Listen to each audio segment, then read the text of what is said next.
Assalamu alaikum class 7. Today we are going to discuss our lecture 6 of chapter 1. Chapter 1 is human organ system. Previous topic में आपने peristalsis और peristaltic movements को अच्छे से देख लिया था. आज जो हमने पढ़ना है दैट इज वॉमिटिंग.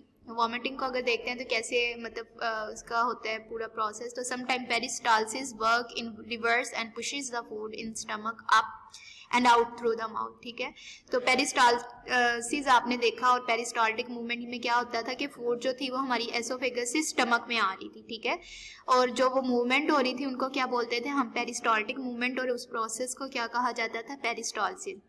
अब होता क्या है वॉमिटिंग के केस में कि आपकी जो पेरिस्टालसिस यानी कि फूड आपकी एसोफेगस से स्टमक में आ रही थी, ये प्रोसेस अब रिवर्स हो जाता है. रिवर्स इस तरह से होता है कि जो फूड आपकी स्टमक में प्रेजेंट होती है उसके ऊपर फोर्स लगती है, वो अप होती है यानी कि आपके एसोफेगस में आती है एंड देन एसोफेगस से आउट हो जाती है माउथ के थ्रू. ठीक है, तो अब आपको यहाँ से दोबारा अगेन पढ़ा देती हूँ ताकि अच्छे से क्लियर हो जाए कि some time peristalsis work in reverse and pushes the food in stomach up and out through the mouth. This reverse process of peristalsis is called vomiting. तो आपको ये ऑब्जेक्टिव के लिए अच्छे से पता होना चाहिए कि वॉमिटिंग किसका रिवर्स प्रोसेस है. तो वॉमिटिंग जो है वो पेरिस्टालसिस का रिवर्स प्रोसेस है. It mostly happens when the food is unsuitable in some way. ये ज्यादातर कब होती है, जब आपकी फूड जो है वो आपके लिए अनसूटेबल होती है. नेक्स्ट आपको स्लाइड में मैं इसका प्रोसेस भी दिखा रही हूँ. ये देखते हैं रिवर्स एक्शन ऑफ पेरिस्टालसिस. अब इसमें देखें ये स्टमक है, स्टमक में आपकी यहाँ से प्रोसेस ये इसको क्या बोलते हैं, दैट इज एसोफेगस. यहाँ से फूड आती है स्टमक में, वो तो पेरिस्टाल्टिक मूवमेंट के थ्रू आ गई और प्रोसेस पेरिस्टालसिस हो गया. लेकिन जब रिवर्स सेक्शन होता है तो फूड जो आपकी स्टमक में ऑलरेडी प्रेजेंट है, ये एरोज की आप डायरेक्शन देख सकते हो कि ये आपकी अपवर्ड जा रहा है. ठीक है, तो इस तरह से स्टमक में फोर्स लगती है और जो आपकी फूड है वो आपकी माउथ के थ्रू आउट हो जाती है और इस प्रोसेस को हम क्या कहते हैं, that is vomiting.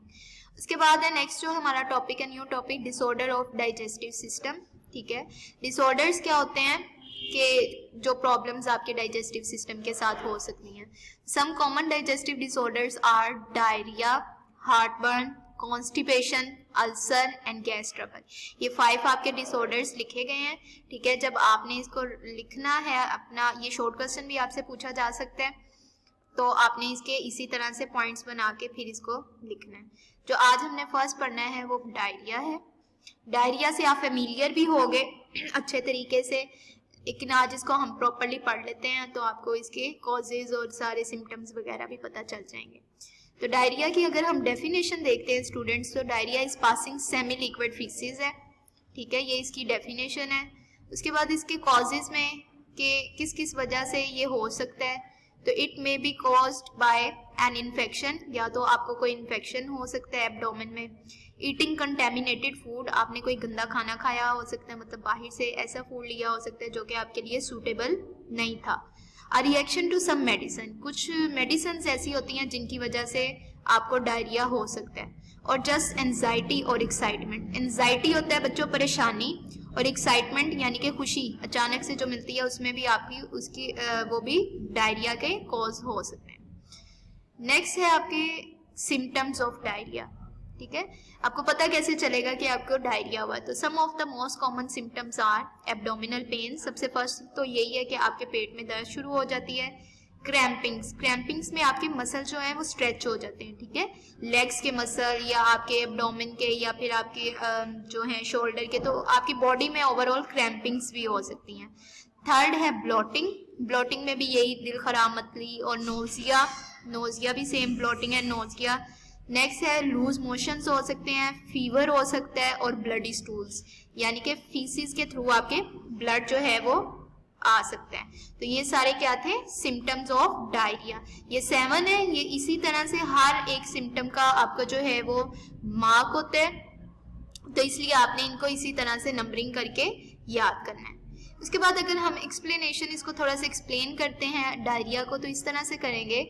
Diarrhoea can be fatal in case of severe dehydration. Fatal होता है कि सीरियस हो सकता है, ज्यादा मसला बढ़ सकता है. इन स्वेयर डिहाइड्रेशन, डिहाइड्रेशन का क्या मतलब होता है स्टूडेंट, यानी कि आपकी बॉडी से पानी जो है वो अगर एक्सेस अमाउंट में वेस्ट हो जाए. एक्चुअल में डायरिया में होता भी यही है. ठीक है, तो अगर सीवियर डिहाइड्रेशन हो जाती है तो फिर डायरिया जो है ये फैटल यानी कि जानलेवा भी साबित हो सकता है। Doctors prescribe antibiotics to treat diarrhoea, तो डॉक्टर्स जो हैं डायरिया के मेडिकेशन के लिए आपको क्या देते हैं, उसको ट्रीट करने के लिए एंटीबायोटिक्स देते हैं। ठीक है। प्रिवेंशंस का है, प्रिवेंशंस का मतलब है बेटा कि इससे हम बच कैसे सकते हैं। ठीक है, तो always wash your hands with soap after using the toilet, wash all the fruits and vegetables before cooking or eating, don't eat uncooked meat and eggs। अब इसका ये मतलब नहीं है कच्चा गोश्त और अंडे, मतलब आपकी प्रॉपर्ली कुक नहीं हुआ, ठीक है, उसके अंदर थोड़ी बहुत कमी है, तो ऐसे फूड को खाने से भी आपको क्या हो सकता है, डायरिया हो सकता है। नेक्स्ट ये है आपके पास डायरिया की एक स्लाइड है, ये इसमें उन्होंने बताया गया है कि आप किसकी ये प्रिवेंशंस में है। ठीक है, सैनिटेशन है, डर्टी वाटर है आपका, ठीक है, ये आप ना पिए तो फिर उसके बाद आप जो हैं डायरिया से बच सकते हैं। ये डर्टी हैंड्स है, क्राउडिंग में यानी कि आप जब होते हो तो उस टाइम भी किसी से भी आपको कोई भी जर्म आ सकते हैं। और ये क्या थे सिम्टम्स में है एब्डोमिनल पेन एंड क्रैम्प्स हैं, नोजिया है, फीवर है एंड लूज वाटरी स्टूल्स हैं। ठीक है, और ये न्यूट्रिशन यानी कि आपकी हेल्दी डाइट है, मेडिकेशन हो सकती है, बैक्टीरियल वायरसेस एंड पैरासाइट्स हैं। ठीक है, तो ये सारे जो हैं ये इसके आपके डायरिया के प्रॉब्लम्स हैं। अब हम अगर बुक से पढ़ते हैं तो बेटा बुक पे पेज नंबर 7 ओपन करें। पेज नंबर 7 स्टार्ट से पढ़ना है, डिसऑर्डर्स ऑफ डाइजेस्टिव सिस्टम। तो some common digestive disorder are diarrhoea, heartburn, constipation, ulcer, gas trouble. इनके ऊपर आपने नंबरिंग कर लेनी है, 5 है, और अगर ये शॉर्ट क्वेश्चन में आता है तो each word contain a mark. ठीक है, Here we shall discuss diarrhea and constipation। First है आपका डायरिया। अब ये जो येलो कलर में मैंने आपको बना दी है, आपने बुक के ऊपर भी सेम इसी तरह से हेडिंग्स बनानी है। आप हेडिंग्स बनाओगे जब आपका ये लॉन्ग क्वेश्चन आता है तो आपने इसको प्रॉपरली इसी तरह से अटेम्प्ट करना है। अच्छा, इसके अलावा ये एक ओवरऑल लॉन्ग क्वेश्चन में भी पूछा जा सकता है और इसमें से शॉर्ट क्वेश्चन भी बन सकते हैं। शॉर्ट क्वेश्चन में आपके कॉजेज पूछे जा सकते हैं, आपके सिम्टम्स, प्रिवेंशंस का अलग से या डेफिनेशन, इस तरह से कोई इनमें से एक चीज़ भी पूछी जा सकती है। और आपने उसी तरह से जैसे मैंने आपको प्रीवियस स्लाइड्स दिखाई हैं कि आपने उनकी नंबरिंग करके फिर इनको राइट करना है। तो डायरिया की अगर डेफिनेशन देखते हैं तो यहाँ से स्टार्ट होगी, आप हेडिंग दोगे डेफिनेशन।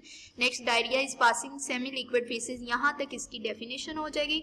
नेक्स्ट हेडिंग आप देंगे स्टूडेंट्स कॉजेज की, तो it may be caused by an infection, यहाँ पे आप नंबर 1 कर देंगे। Eating contaminated food 2, a reaction to some medicine 3, और जस्ट एंजाइटी और एक्साइटमेंट। ये इसके पीछे चला गया थोड़ा सा, तो आपकी बुक पे आपने इसको मार्क कर लेना। उसके बाद बेटा नेक्स्ट आप हेडिंग देंगे सिम्टम्स के। तो some of the most common symptoms of diarrhoea are abdominal pain number 1, cramping number 2, bloating number 3, loose motions 4, fever and bloody stools 7। ठीक है, ये सिम्टम्स हो गए। नेक्स्ट है आपकी एक्सप्लेनेशन की हेडिंग है। तो diarrhoea can B fatal, fatal का मैंने आपको बता दिया, ऐसा यानी कि जो जान ले सकता है, सीरियस हो सकता है। इन case of severe dehydration therefore drink plenty of liquids, तो इसलिए क्या करना चाहिए, क्योंकि बॉडी से वाटर रिमूव होता है तो प्लेंटी ऑफ लिक्विड यानी कि जूसेस ज़्यादा इस्तेमाल करने चाहिए जब आपको डायरिया हो, otherwise dehydration may take place.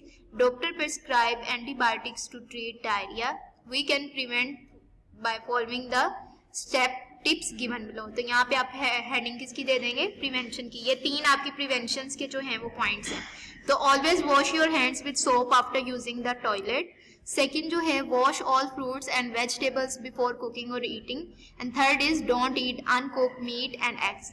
Hopefully आपको ये सारा जो है डायरिया का टॉपिक आज समझ आ गया होगा, और आपकी जो डायरी है बेटा वो आपने वॉमिटिंग और डायरिया ये दोनों लर्न करने हैं और इनको प्रॉपरली आपने अटेम्प्ट करना है। यानी कि आपने लूज शीट के ऊपर डायरिया का पूरा टॉपिक जो है उसको पूरी प्रॉपर हेडिंग्स के साथ उसका लिखना है। ठीक है, और जो वॉमिटिंग का है उसको भी आपने लर्न करके उसको भी आपने लिखना है। ओके बेटा, अल्लाह हाफिज़।